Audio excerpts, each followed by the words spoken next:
First, though, let's get the perspective of Ajmal Masroor, Imam broadcaster who stood as a pro-Gaza independent in the general election. Ajmal, good to have you in the programme tonight.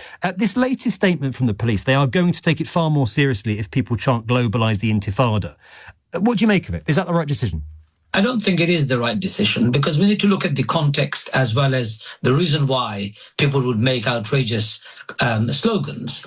I think when you silence people and when you ignore the voices that are calling for justice and fairness for all people, when people are calling for freedom of the Palestinians, for ending the occupation, ending genocide, ending all the horrible atrocities that have been perpetrated against the Palestinians for nearly 100 years, when that's been ignored and inconsistencies are so prevalent in our narratives, people will say all sorts of silly things just to get attention. But you think the situation in Gaza has been ignored?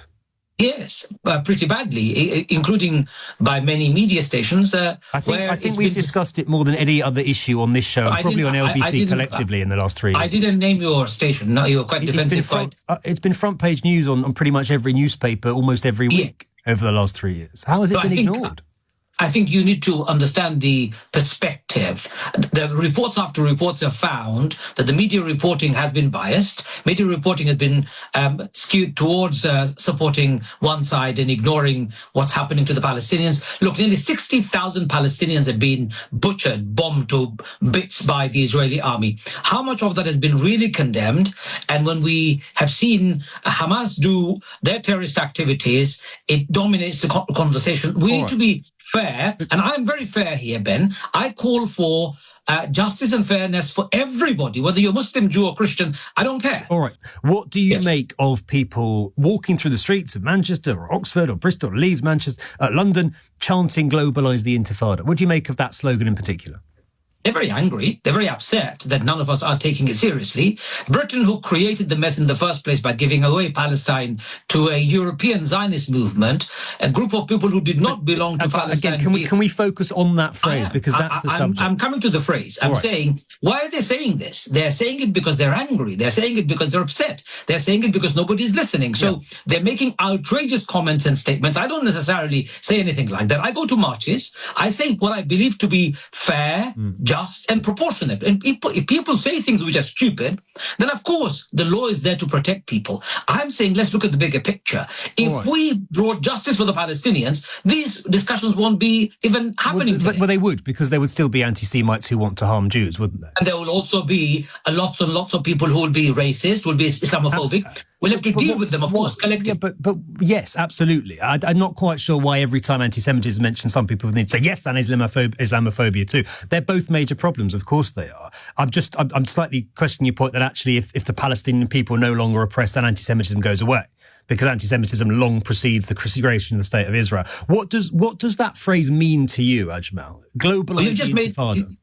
You've just made a very unfair statement, and I need to correct you. Go on, come back. Anti-Semitism is a European problem. Palestinians were not anti-Semitic. They lived together for hundreds of years, thousands of years. Sorry, you don't think Sorry, Ajmal, come on. You don't think the Iranian regime is anti-Semitic? How long has the Iranian regime been in power? And but it's not a European problem, is it? It's a global problem. The Holocaust happened in Europe in the 40s. The Iranians were not involved. In fact, Iranians took the massacred and beleaguered Jewish communities into their own 15 country. Jews have just been shot dead, Ajmal, 5 days ago in Australia. And you want to tell me it's a European problem?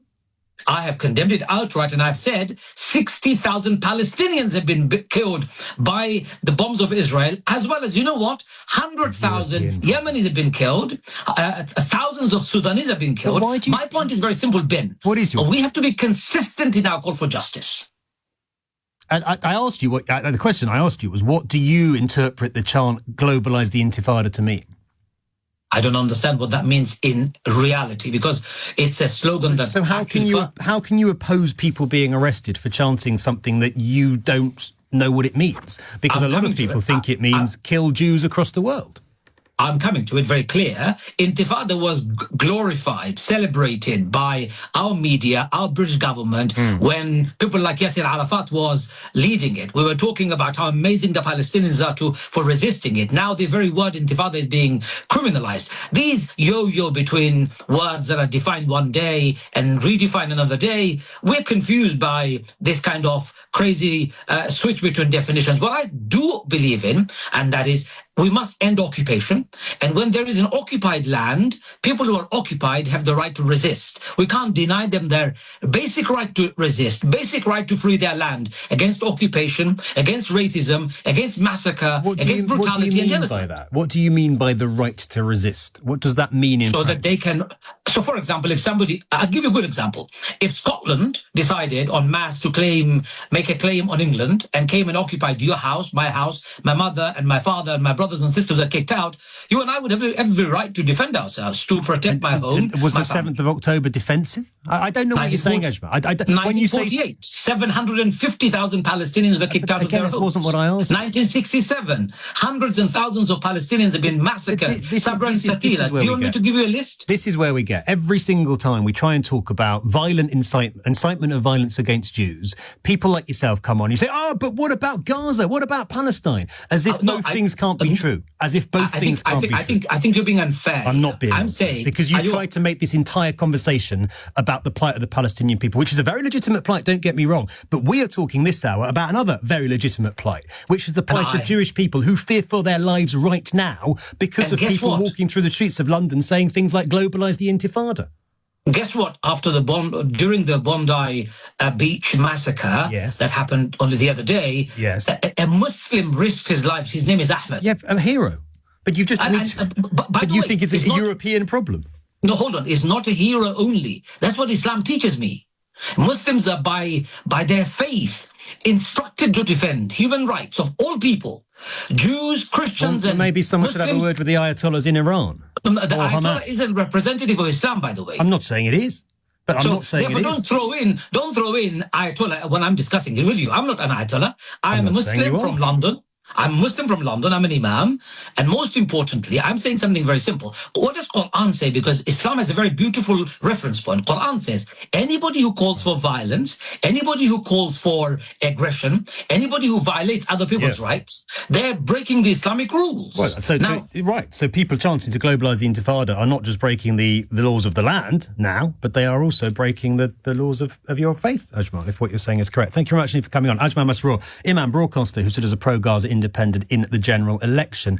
Your calls coming in on this, as lots of them coming in. We'll also hear from Phil Rosenberg in just a moment, the president